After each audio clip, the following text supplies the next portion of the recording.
Hong Kong's tourism sector is struggling as visitors spend less and stay for shorter periods. Last year, visitor spending fell by 19%, affecting businesses across hospitality and retail. Shaman Chalaram from Colliers and Dr. Guy Llewellyn from EHL Campus Singapore are here to tell us more. So what's behind the drop in visitor spending? Shaman, would you like to go first? What we saw was a downward trajectory on spend. And really, this is being driven by one, less consumer confidence in mainland China, but also tourists looking for more cost-conscious, experience-driven travel. And with that, that is obviously having an impact on the amount of spend in Hong Kong. We had a spend per visitor per capita last year of around 5,200 Hong Kong dollars, significantly down from pre-COVID and from last year. But what's interesting is while the spend from mainland tourism is down, we are seeing the per capita spend from some other markets, other source markets, picking up. So markets such as India, Singapore, Australia, visitors from those markets are tending to spend anywhere from 7,000 to 9,000 Hong Kong dollars per capita per night in Hong Kong. And that's a market that perhaps some of the hotel groups want to watch in the future. You have 76% of all people coming into Hong Kong are coming from mainland China. So 34 million of everybody. So that's including overnight stays and same-day visitors. So when you have that many people coming in, then you have to go back one step further. And the issue that we're seeing right now in Hong Kong is that the Hong Kong dollar is still incredibly strong due to its continued peg onto the US dollar. And at the same time, the Chinese economy is more plateauing. Those that are coming into Hong Kong are not spending as much as they have previously because of the concerns of the local economy, future looks on the growth and what's happening internally in China. On the other hand, when you look at to see who else is coming in, after you have the mainland Chinese, and the remaining amount, 34% of them are coming from either Taiwan, Philippines, or Macau. And so those sorts of places, especially when you look at the Philippines, they don't have a lot of disposable income to spend on these sort of trips. So while they're coming and they want to see it, again, they don't have disposable income to then spend while they are in Hong Kong, which is why there is such a decrease currently in the overall overnight capacity spending of the different tourists. To attract higher spending tourists, is there a specific strategy that hotels can adopt? Hotels are having to adapt the way they engage with their clients.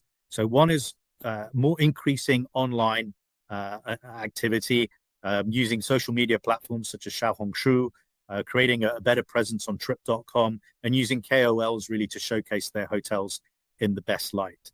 The other thing we're seeing is can hoteliers really curate different hotel packages and collaborate maybe with event organizers, with retailers, with F&B operators to really give the guests a new experience, maybe a culinary experience in Hong Kong, a different type of cooking lesson, something to learn about the local cuisine and culture, something tying into martial arts or Hong Kong's movie world. So we are seeing some hoteliers really look to drive packages in that way. What hotels have to do is really promote that personalized experience, create those bespoke, unique experiences that they can't just get on their own.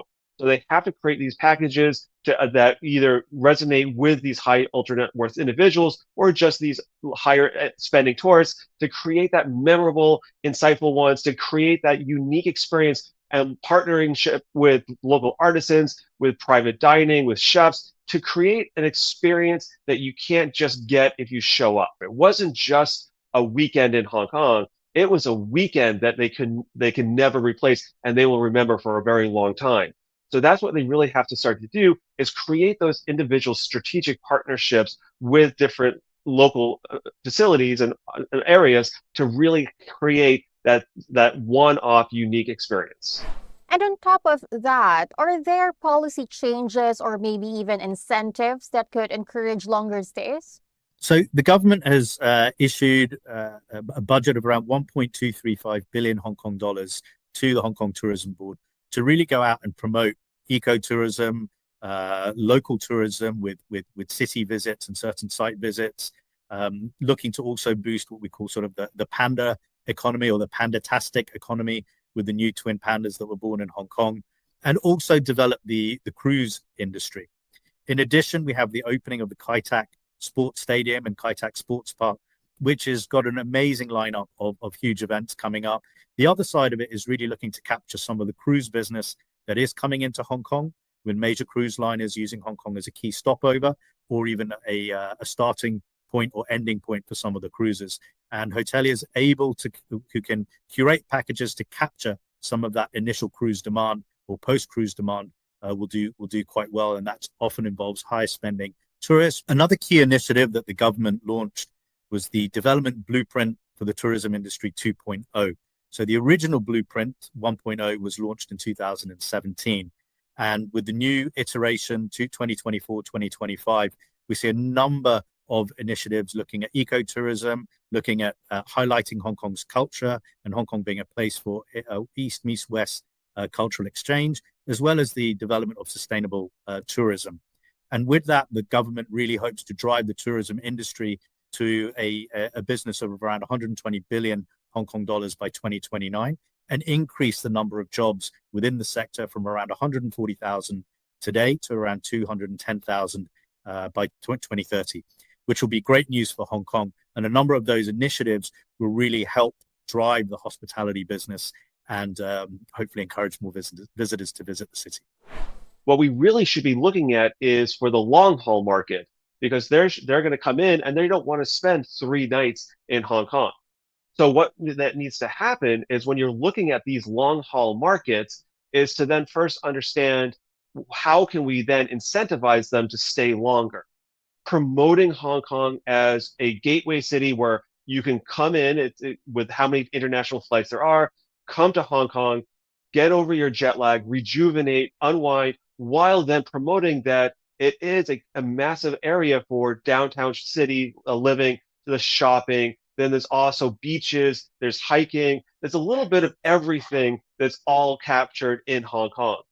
So try to promote it in a way that come to Hong Kong, revitalize yourself before you then go into other destinations while you're in Asia, whether that's Australia or anywhere else in the region, but really promote it as that gateway city. On top of that, you should be looking at how do you capture more of those mites. If you're having a business traveler coming in from either Europe or North America, those sorts of people are going to come and they're not spending 3 days. So how can you promote that longer stay?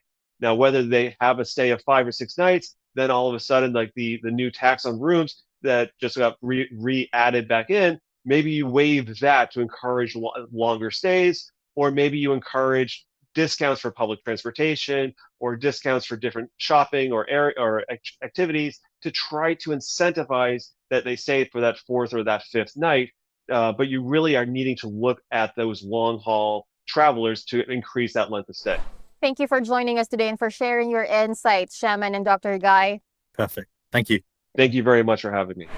Once again, those were Shaman Chalaram, Senior Director for Valuation and Advisory Services at Colliers, Hong Kong, and Dr. Guy Llewellyn, Assistant Professor at EHL Campus, Singapore.